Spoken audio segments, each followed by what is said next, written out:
అమ్మ నమస్తే. నమస్తే అమ్మ జయలక్ష్మి. అమ్మ ఉమ్, కొన్ని పనులు ఉమ్, తక్షణమే చేయాలి. అవునమ్మా. ఇంకా అసలు ఎటువంటి లేటు లేదు. ఉమ్. ఏదున్నా వదిలేసి ఈ పని చేయాలి ఉమ్, అని ఉమ్. ఎలాంటి పనులకు చెప్పారు? దీనికి సంబంధించి శాస్త్రం ఏమన్నా ఉందా మనకి?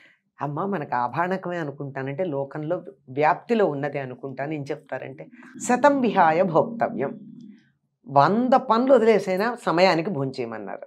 ఆహా. ఎందుకంటే ఆ. శరీరమాద్యం ఖలు ధర్మ సాధనం.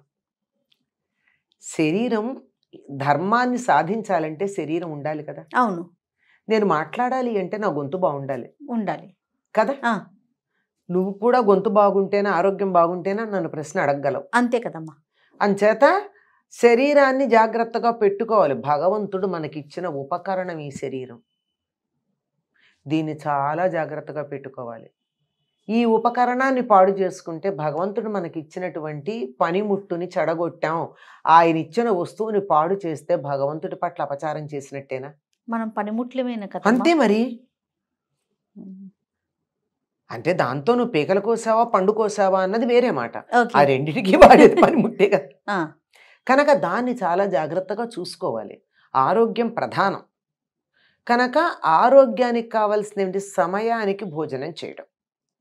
ఒకప్పుడు అందరూ ఆరోగ్యంగా ఎందుకు ఉండేవారు మన దేశంలో అంటే ప్రకృతి ఏ సమయంలో భోంచేయమని మనకి నియమాలు చెప్పిందో ప్రకృతిని అనుసరించి ఆ సమయానుగుణంగా ఆహారం తీసుకునేవారు, ఆరోగ్యంగా ఉండేవారు.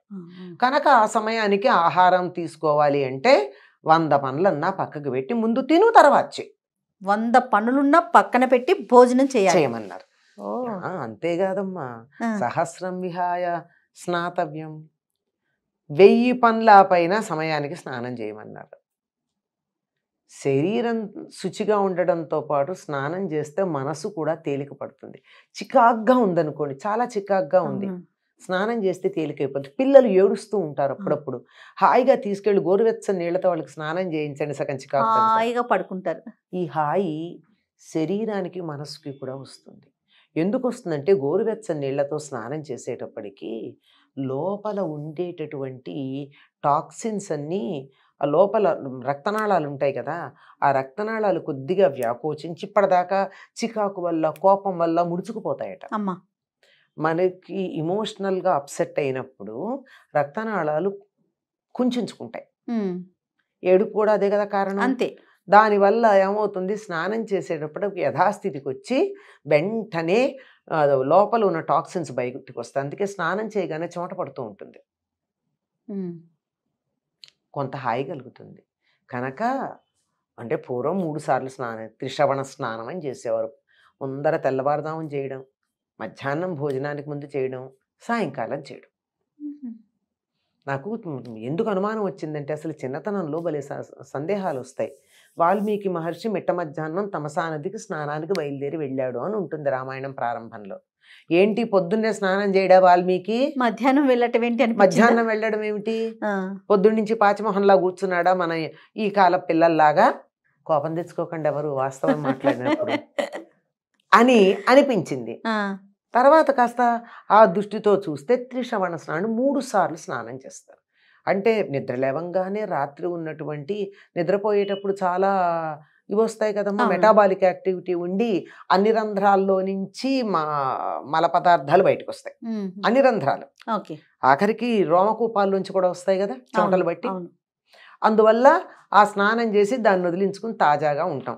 స్నానం చేసేదాకా బద్ధకంగా ఉంటుంది. స్నానం చేస్తే బద్ధకం వదిలిపోయిందా లేదా? ఒక సమయం అలవాటు పడితే కనుక స్నానానికి, ఆ సమయం దాటేసిందంటే ఇంకా ఏంటో ఒకలాంటి అనీజీనెస్ ఉంటుంది కదమ్మా. ఉంటుంది, అది చికాకు వచ్చేస్తుంది.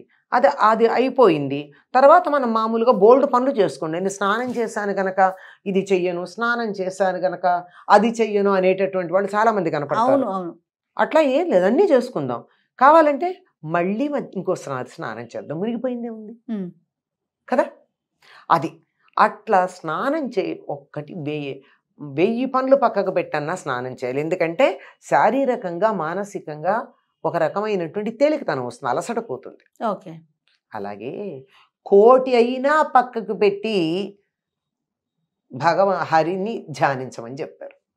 1,000,000 పనులైనా పక్కన పెట్టా, ఈ సమయానికి నేను ధ్యానం చెయ్యాలి, ఈ సమయానికి పూజ చేయాలి అని అన్నప్పుడు కోటి పనులు ఉన్నా, 1,00,000 పనులు, 1,00,000 పనులు ఉన్నా వాటిని అక్కడ పెట్టి ఆ సమయానికి మాత్రం మనం ధ్యానం చేయాలన్నారు.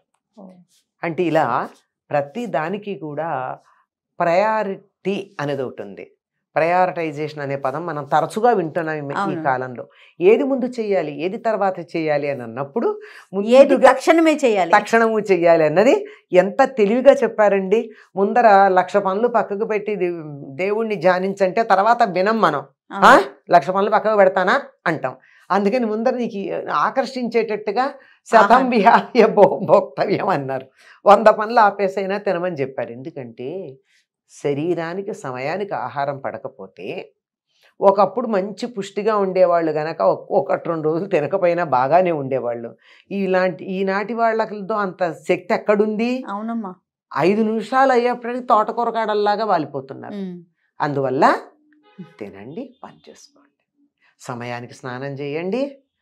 ఈ రెండూ చేసినప్పుడు తర్వాత అది కూడా చెయ్యండి, సమయానికి దైవధ్యానం చేసుకోండి. కోటి పనులైనా పక్కన పెట్టా, ఈ సమయానికి నేను ధ్యానం చేయాలి, ఈ సమయానికి పూజ చేయాలి అని అన్నప్పుడు కోటి పనులు ఉన్నా, 1,00,000 పనులు, 1,00,000 పనులు ఉన్నా వాటిని అక్కడ పెట్టి ఆ సమయానికి మాత్రం మనం ధ్యానం చేయాలన్నారు.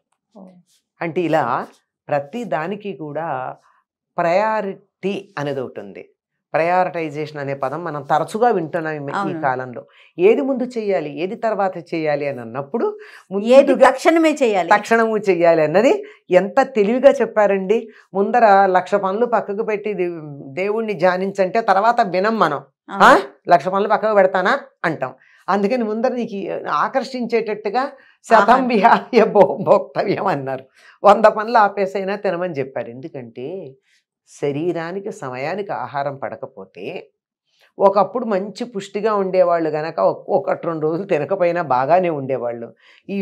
ఈనాటి వాళ్ళతో అంత శక్తి ఎక్కడుంది? అవునమ్మా. 5 నిమిషాలు అయ్యేప్పటికీ తోటకూరగాడల్లాగా వాలిపోతున్నారు. అందువల్ల తినండి, పని చేసుకోండి, సమయానికి స్నానం చేయండి. ఈ రెండూ చేసినప్పుడు తర్వాత అది కూడా చెయ్యండి, సమయానికి దైవధ్యానం చేసుకోండి. అద్భుతం. నమస్తే అమ్మా. నమస్తే అమ్మా.